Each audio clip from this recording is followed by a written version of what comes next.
Welcome to Coffee and Conversation with Bell Healthcare Marketing.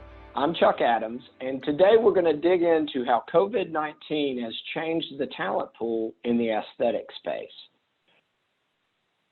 I'm really excited to welcome back today's guest, Mara Shorr. She's a partner at Shorr Solutions, an award-winning medical consulting firm that assists practices improve their operational, administrative, and financial performance. She's an award-winning and well-known author, a speaker in the aesthetic healthcare space, and Mara has a wealth of experience helping practices achieve operational efficiency and revenue growth. Mara, welcome back to the program. Thank you so much. It's great to be here. And this time around, I brought my coffee to the Coffee and Conversation. So I figured it'd be welcome in this type of a scenario. Yeah, I left mine in my office, so I'll catch it next time. Although I've had about 3 cups this morning already, so yeah, I'm in good shape. So, Mara, this has obviously been a tough time for many in the cosmetic and aesthetic industry due to job losses and layoffs. But if I'm a practice owner, really that had open positions prior to COVID-19, the disruption we've had, there are probably some changes in the job pool that I should take into consideration as I'm starting the recruitment process. So to kick it off, tell us a little bit about how COVID-19 has affected the talent pool for our industry. Sure. So, there has been such a drastic shift. So we work with medical practices across the country. And so with that, on a consulting basis, and we also are very involved in their hiring practices. So we help them find talent, we help them train talent. So we work a lot with this particular topic. And prior to COVID, it didn't matter. It almost became an internal joke, I would say, amongst our team that no matter where we went and no matter which we lecture at, had been lecturing at about a dozen conferences throughout the year. And, when there was just this abundance of conferences, we were there and we would meet people from all over the country. And we would hear there's no good talent in Chicago. There's no good talent in New York. There's no good talent in Texas. There's no good talent in Florida or California or Seattle or Charlotte, North Carolina. It didn't matter. And most of these were major cities. And everybody would say, my market is different than every other market. And while every market had a little bit of tweaks, it was harder and harder to find good talent because the good talent was already employed. And so unless you knew somebody that knew somebody, it was harder and harder to find good talent.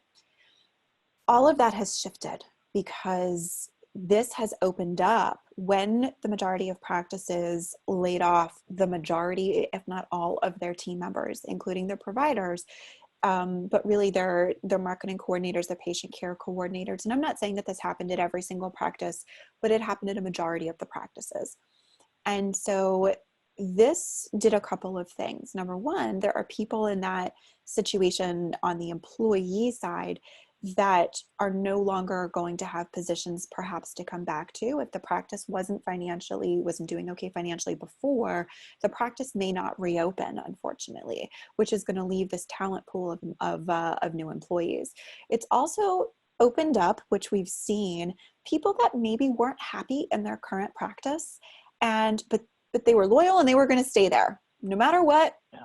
They were going to stay there, even if they were miserable and wanted to bang their head up against a wall every single day. They were going to stay because they were employed, and now they're not. And this has opened a lot of people's eyes to being kind of that kick in the pants, where they're now able to go and pursue something that in a practice that makes them really happy. And so for practices that had previously been looking, what we're seeing is that there is now an abundance of really, really great talent at all levels. So from a front desk to a marketing coordinator, marketing position at any level, the patient care coordinator, MAs, RNs, NPs, PAs, honestly, even some doctors. And so, there really is just this abundance of fresh talent that wasn't there even in the beginning of March.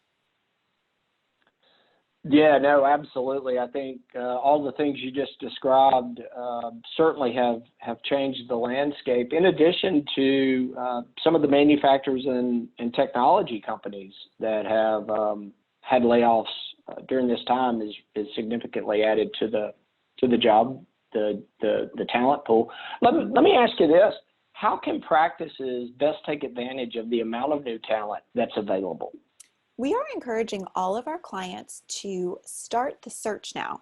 I'm not saying, I'm not saying that they need to go and extend offer letters and get people on payroll now. But what I am saying is that if you were looking for an esthetician slash medical assistant before, or if you had considered it, go ahead, put out the search for that particular position now. Now that you have maybe some downtime, if you're not seeing your patients all day, we know that we still have a lot of providers that are performing virtual consults. So we still have a lot of our clients that are doing that. But what I am saying is that this should open up some time. So number one, you want to know that put the job description together. So work to smooth out exactly in your dream world, what position would you be hiring? Is it a combination? So is it an esthetician slash MA? Is it a front desk slash position, right? We see a lot of this, especially in a really small practice, this slash that, this slash that. So think about what these positions, put together the job description, go ahead and post it, and at least start sorting through the talent pool.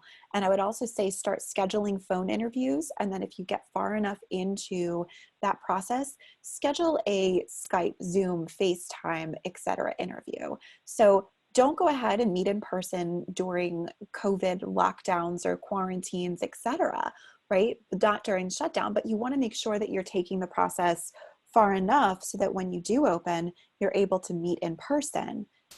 And then that process will go smoother. You're not, just because you interview somebody and just because you put that job description out there doesn't mean all of a sudden you're going to be paying this person as a full-time employee. So I want everybody to keep that in mind. This is a good time to do your research, get the conversation going, and get the ball rolling there. Yeah, absolutely. I think that's a fantastic use of the time that practice owners and administrators can really use to set themselves up to really start fast and have some momentum once we get to the other side of this. Mara, thanks so much for sharing your insight on how practices should be thinking through their recruitment efforts as we start to move past the COVID-19 disruption. You're welcome. You're welcome. And I think if anybody does have questions, we are more than happy to provide guidance. We have hiring packages ourselves. We help clients with this all the time. This is something that we know so incredibly well. And so we are more than happy to assist anybody that is looking for help to get started with us. We are here for you. You can always go to shorrsolutions.com and SHORR solutions.com. I say it's plural because we have more than one. So we are here to help always. Mara, good luck, stay safe, and we'll talk soon. Thanks so much.